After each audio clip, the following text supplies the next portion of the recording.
El 23 de marzo de 1991 estalló la Guerra Civil en Sierra Leona, un país de África Occidental. Fue un conflicto instigado en gran parte por el control de los diamantes del país, que Sierra Leona poseía en mayor cantidad que casi cualquier otra nación en la Tierra, y en el transcurso de más de una década dejaría más de 50.000 muertos. A medida que avanzaba el conflicto, las fuerzas militares lucharon por las áreas ricas en diamantes del país, mientras que, al mismo tiempo, contrabandistas y representantes de empresas privadas en Europa, América del Norte y otros lugares inundaron la región, con la esperanza de usar la guerra como una tapadera para agarrar un pedazo del pastel para ellos mismos. Sin embargo, cuando se abrió el terreno en busca de piedras preciosas, los diamantes no fueron todo lo que se encontró.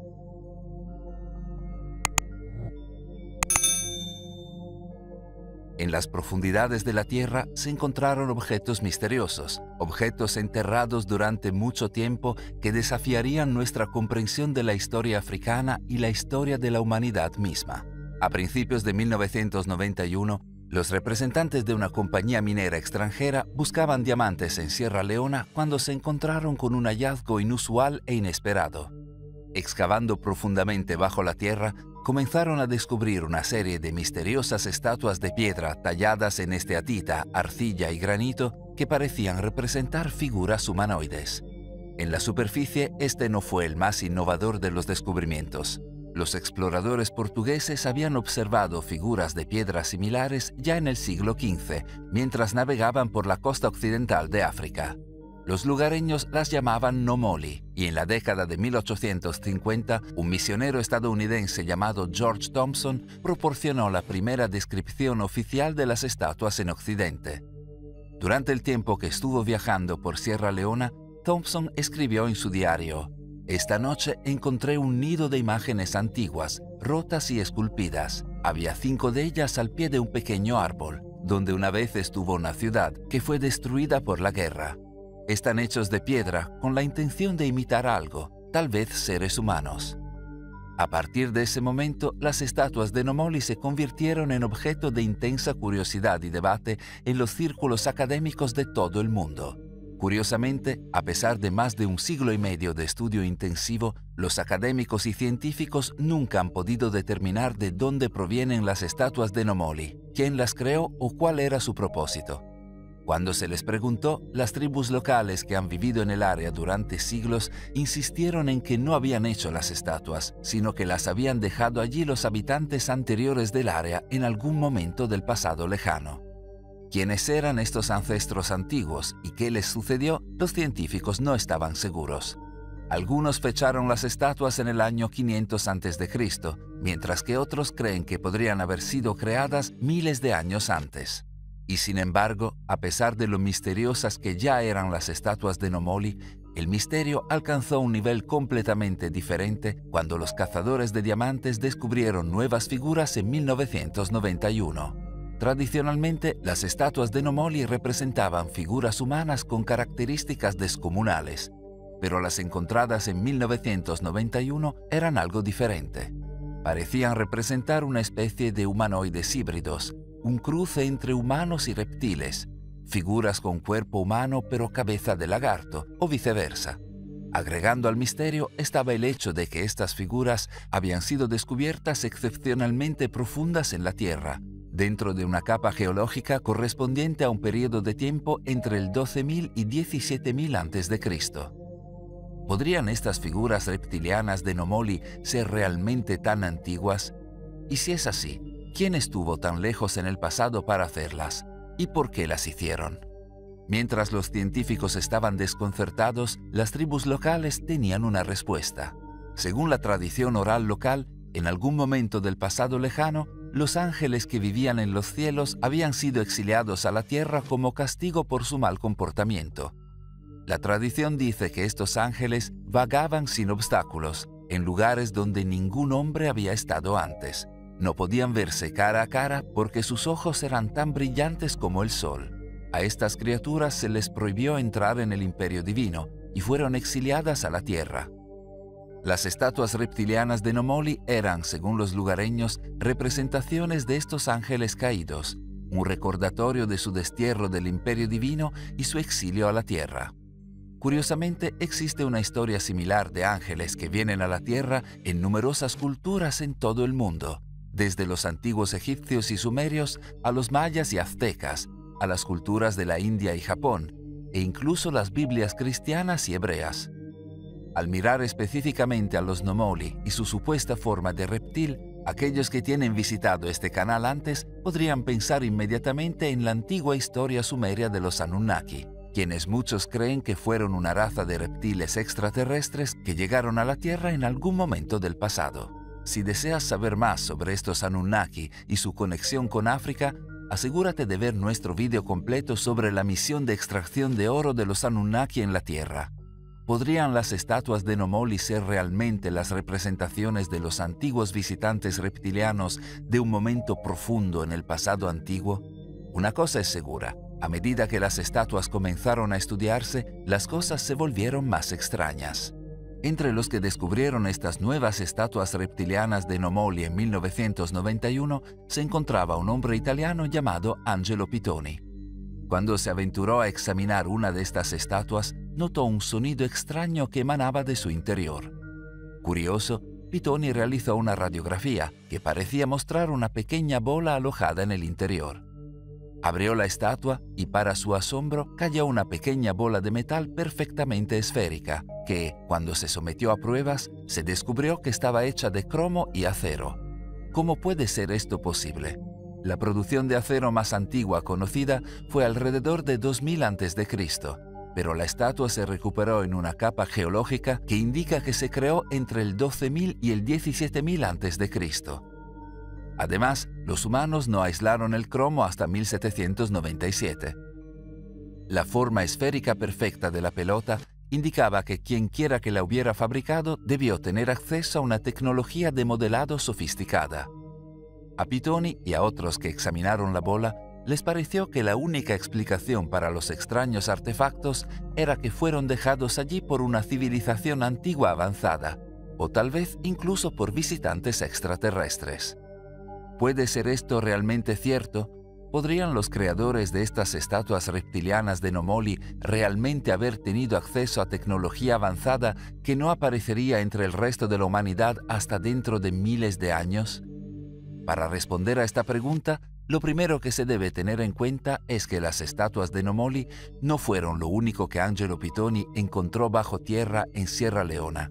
Cuando Pitoni comenzó a descubrir las extrañas estatuas de reptiles de Nomoli, llevó una de esas estatuas a un jefe local, buscando una explicación de lo que era. Cuando lo hizo, el jefe rápidamente transmitió la leyenda local de los ángeles caídos exiliados a la tierra. Luego agregó que cuando cayeron a la tierra, algunas de las estrellas cayeron con ellos y se convirtieron en diamantes, explicando a Pitoni por qué la región era tan rica en recursos naturales y piedras preciosas. Pero si cayeron las estrellas, bromeó Pitoni con el jefe al escuchar esto, también debe haber caído el cielo. A esto el jefe respondió rápidamente, sí, y sabemos dónde cayó. Esto llamó la atención de Pitoni. ¿Podría el jefe mostrarle, preguntó, el lugar donde se había caído el cielo? El jefe estuvo de acuerdo y Pitoni fue conducido a un área donde instantáneamente notó extrañas piedras en el suelo, como nunca antes había visto. Eran de un color azul brillante, con venas blancas corriendo a través de ellas, no muy diferente del cielo con nubes ocasionales. Excavando en el suelo con un equipo, Pitoni encontró un depósito aún mayor de esta misteriosa piedra azul, que parecía estar dispuesta en forma de una pequeña pirámide. Pitoni tenía que saber qué era esta piedra y si podía haber algo de verdad detrás de la leyenda local, por lo que recogió una serie de muestras y regresó con ellas a Europa. Llamó a la misteriosa piedra azul Piedra del Cielo. A su regreso a Europa, Pitoni llevó la Piedra del Cielo a la Universidad La Sapienza de Roma. Allí primero buscó descubrir la causa del inusual color azul de la piedra. Supuso que el color se debía a la presencia de un mineral como la turquesa, pero cuando comenzaron las pruebas, rápidamente descubrió que no solo no era turquesa, sino que de hecho el color azul no se correspondía con ningún mineral conocido en la Tierra. Aún más extraño, cuando los investigadores pulverizaron un pequeño trozo de la piedra del cielo y lo observaron bajo un microscopio, parecía no tener ningún color. Desconcertado, Pittoni se dio cuenta de que el misterio era mucho mayor de lo que había sospechado al principio, por lo que envió muestras de piedra del cielo a laboratorios en Suiza, Alemania, Países Bajos y Japón para realizar más pruebas. Allí, la piedra se sometería a un examen riguroso mediante análisis de rayos X, espectrometría de plasma e infrarrojos, cromatografía de gases y más. A cada paso, los investigadores quedaron cada vez más conmocionados. Primero, descubrieron que la piedra del cielo estaba compuesta por un 77% de oxígeno, un número casi imposiblemente alto que hacía que la piedra fuera increíblemente liviana. Más increíblemente, los investigadores descubrieron que someter la piedra a ácido no la dañaría ni modificaría, mientras que calentarla a 3000 grados centígrados no alteraría su composición. El hallazgo más espectacular de todos se produjo cuando los investigadores trituraron un pequeño trozo de la piedra y lo mezclaron con acetona, hexano y metileno, y luego mejoraron la extracción con ultrasonido. Cuando lo hicieron, detectaron un compuesto orgánico en la piedra que era totalmente desconocido para la ciencia. ¿Qué podría ser este componente orgánico?, se preguntaron los investigadores. ¿Y si nunca antes se había encontrado en la Tierra, podría haberse originado en el espacio? De una cosa estaban seguros: la piedra del cielo era diferente a cualquier piedra que hubieran visto antes. Desafortunadamente, antes de que se pudiera resolver el misterio, Angelo Pittoni y sus muestras de piedra del cielo desaparecieron sin previo aviso. Después de realizar tantas pruebas con resultados tan increíbles, nunca más se supo de Pittoni y no se realizaron más pruebas. El caso es que Angelo Pittoni era una figura sumamente extraña y enigmática. Si bien existen fotografías de Pittoni con muestras de piedra del cielo y los resultados de las pruebas que encargó todavía se pueden encontrar en línea hasta el día de hoy, no se sabe mucho más sobre el hombre y su vida. Unos dicen que fue agente de la CIA, otros que se aventuró en la selva amazónica y descubrió una ciudad maya perdida. El propio Pittoni afirmó haber sido un botánico y gemólogo capacitado, pero no existe registro de su asociación oficial con ninguna universidad o institución. Cualquiera que sea la verdad sobre la vida de Pittoni, cuando desapareció, el recuerdo de su piedra del cielo y los increíbles resultados de las pruebas que había proporcionado se desvanecieron lentamente de la vista. Y ahí podría haber terminado la historia, si no fuera por un hombre llamado Jared Collins. Jared Collins es un artista y diseñador estadounidense que viaja por el mundo en busca de materiales y sustancias raras que pueda convertir en arte y joyería fina para sus clientes de lujo. Durante un viaje de abastecimiento en 2013 en Asia, se puso en contacto con un conocido comerciante de gemas en Hong Kong, del que se decía que poseía muchas muestras increíbles.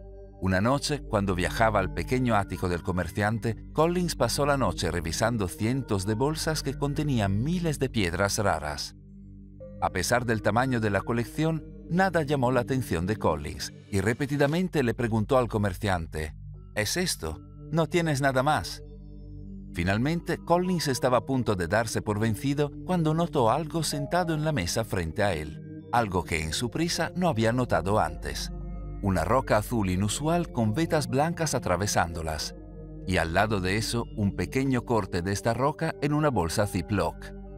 Como describió Collins más tarde, era una cosa curiosa con un color azul muy bonito, y cuando tomé la piedra para examinarla era extrañamente liviana para su tamaño, y pensé que era una especie de material sintético o híbrido de cera plástico, pero al mismo tiempo parecía ser una piedra natural de algún tipo.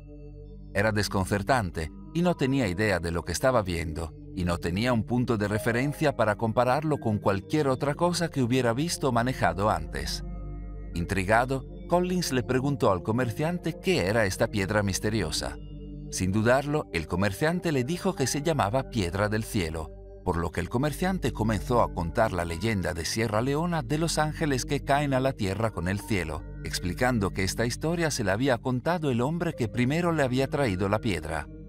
Si bien Collins se mostró escéptico ante una historia tan fantástica, al mismo tiempo sabía que el traficante era un hombre de negocios serio y muy respetado, que no inventaba cuentos chinos. Al percibir su escepticismo, el comerciante continuó: «Yo también pensaba que esta historia no tiene credibilidad, así que solo por el gusto de hacerlo corté una pequeña muestra de mi pieza más grande y se la envié al Dr. Peretti de GRS Swiss Labs para que la examinara y ver lo que tenía que decir al respecto a través de pruebas. Debido a que he estado en la industria de las piedras preciosas durante mucho tiempo, conozco a las mejores personas en el negocio. Soy un buen amigo del Dr. Peretti, el propietario de GRS Swiss Labs, y es considerado uno de los mejores gemólogos del mundo. Después de recibir los resultados, me dijo que a través de la espectroscopía Raman pudo identificar algunos de los elementos principales, pero no pudo identificar lo demás, ya que no estaban en su base de datos y no parecen tener ninguna correspondencia terrestre. Dijo que podría ser un material artificial, pero a diferencia de cualquier otro material artificial que haya visto, no tiene idea de cómo se produjo. Con esta información, Collins fue convencido y se ofreció a comprar la piedra del cielo del distribuidor. Para su sorpresa, el comerciante se negó a vender la piedra y ni siquiera consideró una oferta por la pequeña pieza recortada. Esto fue excepcionalmente extraño para Collins, ya que el comerciante se ganaba la vida comprando y vendiendo piedras, no coleccionándolas.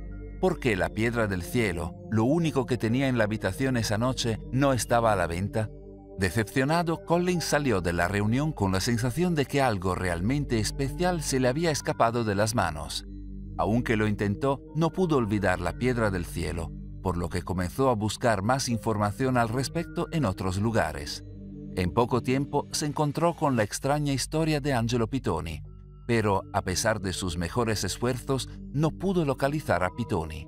Cuando revisó los resultados de las supuestas pruebas de laboratorio realizadas en la piedra a pedido de Pitoni, que estaban disponibles en línea, solo aumentó su deseo de poner sus manos en la piedra. Después de muchos meses de búsqueda, el único lugar que Collins pudo encontrar donde se sabía que existía la piedra del cielo fue en un museo de Suiza. Collins escribió una carta al museo, ofreciéndose a comprar incluso una pequeña muestra recortada, pero fue rápidamente rechazada. Abatido, a Collins solo le quedaba una opción. Volvió a ponerse en contacto con el distribuidor en Hong Kong, con la esperanza de que el año que había pasado desde su primera visita hubiera suavizado la postura del distribuidor. Cuando llegó una respuesta, Collins se llenó de alegría. El comerciante estaba dispuesto a discutir una venta. Después de algunas idas y venidas, Collins llegó a un acuerdo para comprar la pequeña pieza recortada de la piedra. Cuando la pieza llegó a la oficina de Collins, se adjuntaba no solo una copia del estudio de Swiss Labs que el comerciante había encargado, sino también una carta que explicaba todo sobre cómo había adquirido la piedra del cielo. La carta decía: «Hace muchos años estaba viajando por el mundo. Estuve viviendo en la India durante más de 3 años, cuando conocí a un hombre llamado Vijay, un italiano que había vivido allí durante más de 30 años. Tenía una pequeña casa y una tienda donde vendía algunos minerales y piedras, principalmente con fines curativos. Alrededor de 2008 lo había vuelto a encontrar cuando estaba dando seminarios en Italia. En ese momento ya había construido mi empresa de piedras preciosas y me mostró una piedra de color azul cielo y me pidió mi opinión. No tenía idea de qué era, y esta era la primera vez que veía esto. Le pregunté qué sabía sobre la piedra y me dijo esto: fue encontrada por un hombre italiano que estaba interesado en la antropología y las tribus antiguas en África. Al principio nunca vendía fragmentos de las piedras, sino que regalaba piezas a personas que conocía personalmente, así como a personas que la usaban para canalizar información o lo que sea. Todos los que entraron en contacto con él creían que era algo muy especial. Más y más personas escucharon sobre él y esta piedra del cielo y comenzaron a contactarlo para obtener una pieza. Eventualmente comenzó a vender fragmentos de la piedra a personas que no necesariamente conocía, y en poco tiempo todo el material se había ido. Compré varios fragmentos y vendí todo menos las 2 piezas restantes que viste en mi casa, incluido el pequeño corte que ahora posees. Al leer esta carta, un pensamiento apareció de inmediato en la cabeza de Collins. ¿Podía este italiano interesado en antropología y tribus antiguas en África, del que se habla en la carta, ser quien pensó Collins que era? Collins obtuvo la información de contacto de la fuente del distribuidor de la piedra del cielo y su historia, el hombre llamado Vijay, y cuando se acercó, Se confirmó que sí, el italiano de quien Vigei había recibido por primera vez la muestra de la piedra del cielo era Angelo Pitoni. Para Collins, esto no solo confirmaba que lo que había leído sobre Pitoni y su descubrimiento de la piedra del cielo era cierto, sino que parecía confirmar que otras muestras de la piedra deben existir en manos de coleccionistas privados de todo el mundo. Durante los siguientes 5 años, Collins viajó por el mundo recopilando investigaciones previas realizadas sobre la piedra del cielo de Pitoni, incluso logrando adquirir más piezas de la piedra, que compró con avidez para su colección.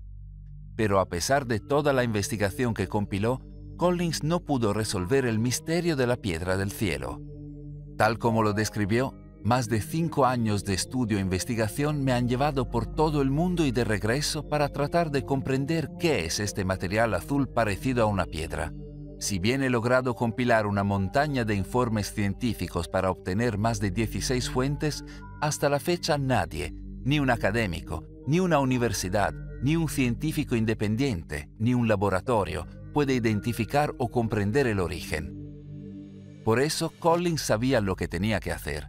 Debía realizar sus propios estudios y llegar al fondo del misterio de una vez por todas. Afortunadamente, debido a sus muchos años trabajando con materiales raros, tenía un contacto que sabía que podría ayudarlo.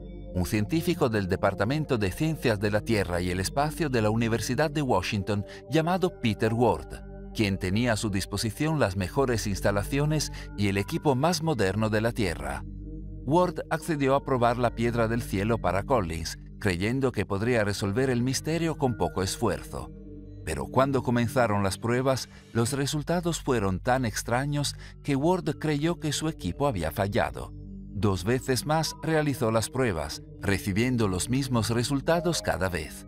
Inmediatamente se acercó a Collins por correo electrónico y proclamó: «Esto me da escalofríos».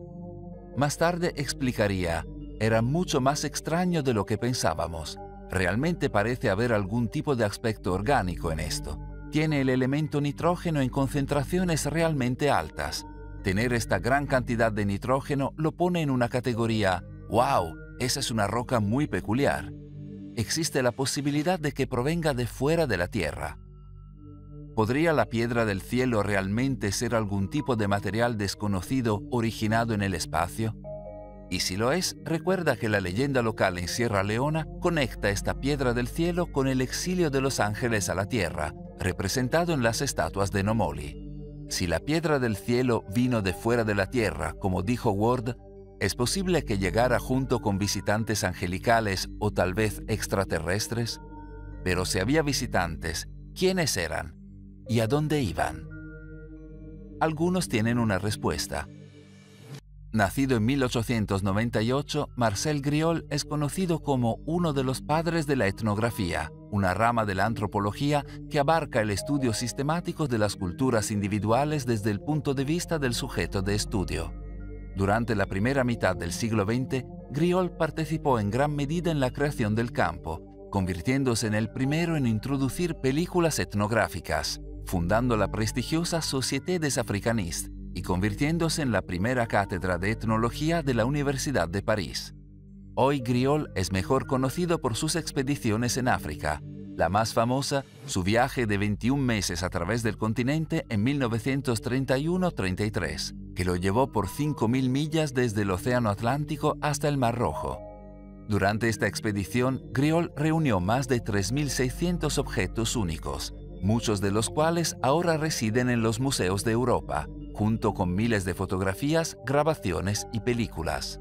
Pero lo más importante fue durante la expedición que Griol tendría un encuentro que cambiaría su vida para siempre. A lo largo del río Nilo en Malí, Griol se encontró con una tribu conocida como los Dogon, que vivían en casas construidas en un tramo de acantilados de arenisca de casi 100 millas de largo y 1.500 pies de altura, llamado Escarpa de Bandiagara. Según los Dogon, se establecieron en estos acantilados en el siglo III a.C. para escapar de la persecución y han estado allí desde entonces. Los Dogon fascinaron a Griol y por el resto de su vida regresaría para estudiar la tribu y su cultura. Después de 15 años de estudio, la tribu le informó a Griol que sus ancianos lo habían seleccionado para ser iniciado en el santuario interior de la cultura Dogon, conocido como la Parole Claire o la palabra hablada. En 1946 estaría al tanto de todo el conocimiento secreto de la tribu. Durante 33 días seguidos, Griol se reunió a solas con un chamán ciego llamado Ogotenmeli, quien poco a poco le reveló los niveles más profundos de la cultura, la religión y la sabiduría Dogon acumuladas a lo largo de generaciones de ancestros. Todo lo que decía Ogotenmeli, Griol lo anotaba, recopilando más de 3.000 páginas en 33 días. Griol convertiría estas páginas en un libro titulado Conversaciones con Ogotenmeli, que se publicó en 1948 y rápidamente se convirtió en un éxito de ventas en Europa y en todo el mundo. De toda la asombrosa información que Griol recopiló en su libro, una cosa en particular se destacó, un hecho que causaría revuelo en la comunidad científica. Se centró en la obsesión de la tribu Dogon con el sistema estelar de Sirio. Tomando su nombre de la palabra griega Sirios, que significa brillante, Sirius es la estrella más brillante en el cielo nocturno de la Tierra y ha jugado un papel importante en las tradiciones de muchas culturas a lo largo de la historia humana.